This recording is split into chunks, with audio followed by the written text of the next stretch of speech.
Hi guys! Good morning! It's me, Lizelle, and welcome back to my channel and to my vlog. So for today's video guys, ay maganda ang topic natin dahil pag-uusapan natin ang ating kapirahan sa Pag-ibig Fund. Yes, tama ang narinig ninyo dahil pag-uusapan natin yung mga ipon natin kay Pag-ibig Fund. At syempre, ang unang nasa isip ninyo, ito yung mga pag-ibig contribution natin na kinakaltas ng ating mga employer sa ating sahod. Pero syempre, hindi yan ang ating pag-uusapan dahil ang pag-uusapan natin, ito yung mga ipon natin na pwede tayong maghulog ng voluntary kay Pag-ibig Fund. Para sa akin, ito yung isa sa pinakamaganda na programa ni Pag-ibig Fund dahil binigyan niya ang bawat member ng Pag-ibig Fund na tayo ay makapaghulog, makapag-ipon, na hindi masakit at hindi tayo nahihirapan sa ating mga bulsa. So walang iba tayong itatapik ngayon kundi ang tungkol sa ating Pag-ibig MP2. Congrats sa lahat ng mga merong mga Pag-ibig MP2 account kay Pag-ibig Fund at congrats kung kayo ay nakakapaghulog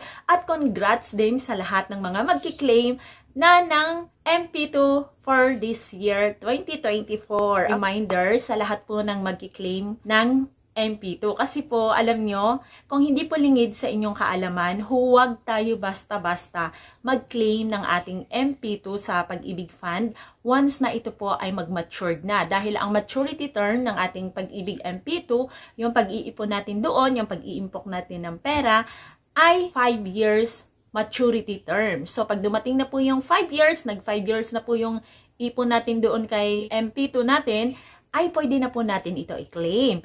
Pero, huwag kayo basta-basta na mag-claim. Kasi nga, di ba, maturity niya is 5 years and then every year ay meron tayong natatanggap na dividendo mula kay Pag-ibig Fund. So, kumbaga, yung pera mo doon ay talagang lumalaki siya or tumutubo siya every year dahil sa dividendo na binibigay. Kung halimbawa this year ay nag-matured na yung MP2 mo, let's say January 2024 or February 2024, nag 5 years na. So it means nag-matured na yung MP2 mo at pwede mo na siya i-claim anytime. Bago po kayo mag-claim, magpasa ng mga requirements doon sa Pag-ibig Fund, antayin nyo po muna na pumasok po yung dividendo ninyo for the year 2023. Kasi po, yung dividendo natin for the year 2023 ay ngayon pa lang po siya maa-add or papasok for this year 2024.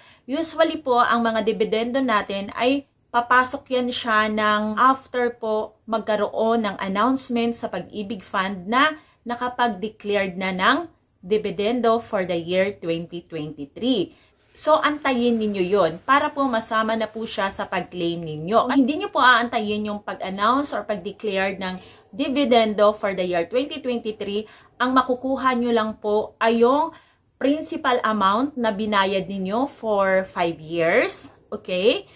Plus, yung dividendo for the year 2022. Ngayon naman ay ibubukod mo ng kuha yung dividendo mo for the year 2023. Kung halimbawa na gusto mo na talaga mag-claim at hindi mo na maantay ang dividendo. Para naman sa akin, mas maganda na antayin nyo na ma-declared yung dividendo natin for the year 2023 na papasok this year 2024 para po isang lakad lang kayo. Pero ang desisyon naman, syempre, nasa inyo pa rin yun, okay? Yung declaration po, usually po ang declaration ng ating dividend for the year 2023 ay April or May po. Once po kasi na ma-declared na po yung dividend, matik po yun na ma-add na po siya doon sa principal amount natin ng ating MP2 plus yung 2022 na dividendo, okay? So, decision nyo pa rin yun. So, ayun lang naman yung gusto kong i-share sa inyo para naman maging aware kayo kung ano yung mga dapat ninyong gawin. For today's video guys, dito lang nagtatapos ang ating discussion.